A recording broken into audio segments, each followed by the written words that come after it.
Eder. Mac.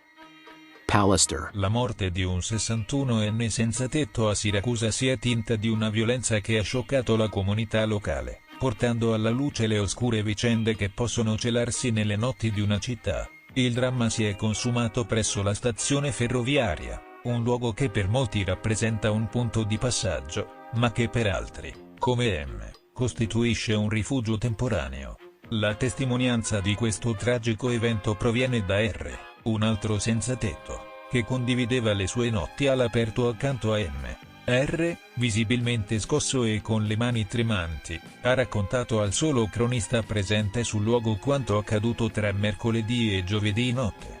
Secondo il suo racconto, un individuo sconosciuto ha aggredito loro due senza alcuna pietà, scatenando una violenza brutale e insensata. M è stato il bersaglio principale di questa furia, subendo una serie di colpi che lo avrebbero lasciato in uno stato critico. Nonostante fosse stato trasportato in ospedale, M ha scelto di ritornare alla stazione, lamentando un freddo insostenibile e chiedendo una coperta. Il giorno seguente, R ha trovato M senza vita. La paura di R per la propria sicurezza è palpabile. Ha espresso il desiderio di lasciare Siracusa il più presto possibile, spaventato dall'idea di dover rivivere una notte simile. Il suo racconto parla di un'aggressione motivata dalla presunta scomparsa di un cellulare, che ha portato l'assalitore a scatenare una violenza inaudita su M, per poi dileguarsi.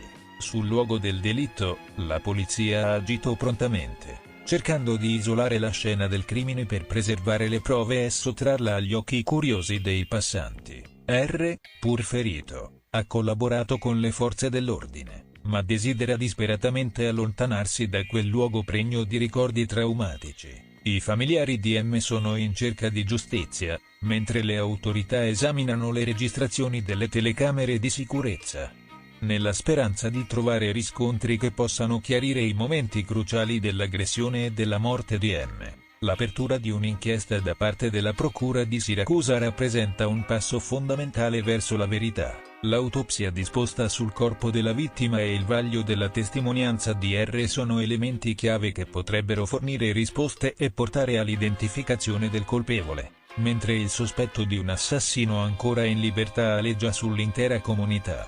La certezza di un uomo brutalmente ucciso rimane un monito della violenza che può celarsi nell'ombra delle nostre città. Denise Marziwildo E, una donna di 60 anni, è tragicamente deceduta all'ospedale di Cattinara il giovedì 21 novembre, a seguito di un incidente durante una battuta di caccia sul Carso triestino. La donna è stata colpita da un proiettile, riportando ferite gravi alle gambe e al basso ventre, che si sono rivelate fatali. In seguito all'accaduto, la Procura di Trieste ha avviato un'indagine per omicidio colposo. La dinamica dell'incidente è stata ricostruita dal quotidiano Il Piccolo. Secondo le informazioni disponibili, Denise Marziwildo stava camminando nel bosco insieme a un uomo di 80 anni di Muggia, che partecipava anch'esso alla battuta di caccia. Il colpo sarebbe partito accidentalmente dal fucile dell'uomo, colpendo la donna. L'80enne ha spiegato che un ramo improvvisamente ha urtato l'arma,